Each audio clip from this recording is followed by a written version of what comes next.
on this whole thing, or most disturbed about, is watching his wife stand beside him as he made these statements yesterday. Am I the only guy in America whose wife would have punched him in the face, and then I would have slept outside or at a hotel without the hookers last night?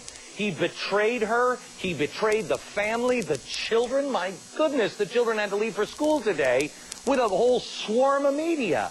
Thanks, Dad. Dr. David Eigen is a psychologist and author of Men, the Gods of Love.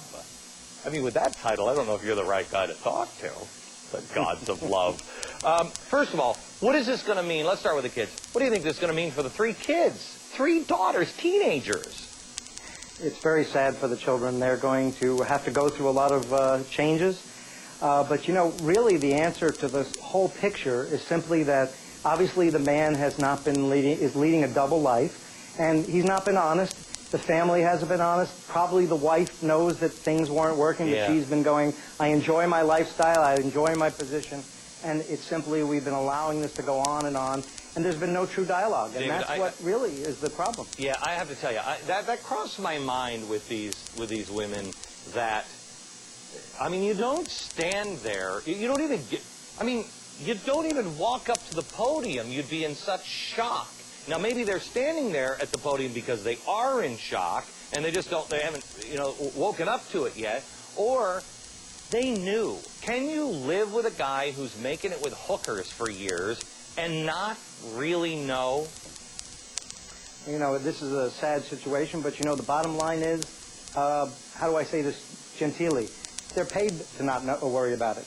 And they're in a position, they've bartered themselves in many cases, and unfortunately, you know, she's made her bed and she's sleeping in it.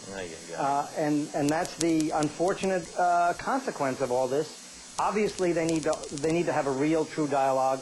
Getting counseling would be wonderful, absolutely necessary between him and his children, especially because they're the collateral damage, if you will. And you know, but it's about, hey, what's the real truth? Who am I as governor? Who is the wife? What do we have a relationship? What's it based on? Are we done being fake, or are we really going to be real now? Okay, thank you, Doctor. I appreciate it. Let me tell you something. Governor Spitzer, I don't want to see a book from you. I don't want to hear how tragic your childhood was. I don't want to hear any of it. Go into therapy, don't go into therapy, I don't care.